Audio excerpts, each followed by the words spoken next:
Hi friends, റോഹീസിൽ ഓർണമെൻറ്റ്സിൻ്റെയും ഡ്രസ്സിൻ്റെയൊക്കെ video നമ്മൾ വഴിയെ update ചെയ്യുന്നതായിരിക്കും.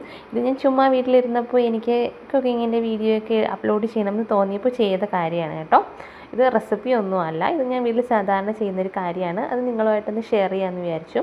മറ്റൊന്നുമല്ല, നമ്മൾ തോരൻ, അവിയൽ, അതുപോലെ ചക്ക, അങ്ങനെയുള്ള കാര്യങ്ങൾക്കൊക്കെ നമ്മൾ തേങ്ങയുടെ അരപ്പ് നമ്മൾ അരച്ചെടുക്കാറുണ്ട് അല്ലേ. അപ്പം ഞാനിവിടെ ചെയ്യുന്നത്, നമ്മൾ തോരനൊക്കെ അരച്ചെടുക്കുന്ന അരപ്പ് ബാക്കി വരുമ്പോൾ അത് എങ്ങനെയാണ് സ്റ്റോർ ചെയ്യുന്നതെന്നുള്ളതാണ്. ഞാൻ അരയ്ക്കുമ്പോൾ കുറച്ച് കൂടുതലായിട്ട് അരയ്ക്കാറുണ്ട് കേട്ടോ. അരച്ചിട്ട് എന്ത് ചെയ്യുമെന്ന് അറിയൂ, ഇതേപോലുള്ള കുഞ്ഞു കുഞ്ഞു ഡപ്പകളിലാക്കി വെക്കാറുണ്ട്, കുറച്ചായിട്ട്. ആ ഡപ്പ നമ്മൾ ഷവായിയൊക്കെ വാങ്ങുമ്പോൾ കിട്ടുന്ന മയണൈസ് കിട്ടുന്ന ഡപ്പകളാണ് കേട്ടോ ഇതൊക്കെ. ആ ഡപ്പകളിൽ ഞാൻ 3 പാട്ടായിട്ട് ഞാനതിനെ ഡിവൈഡ് ചെയ്ത് സ്റ്റോർ ചെയ്ത് വയ്ക്കുകയാണ്. ഇത് ഞാൻ സ്റ്റോർ ചെയ്യുന്നത് ഫ്രീസറിലാണ്.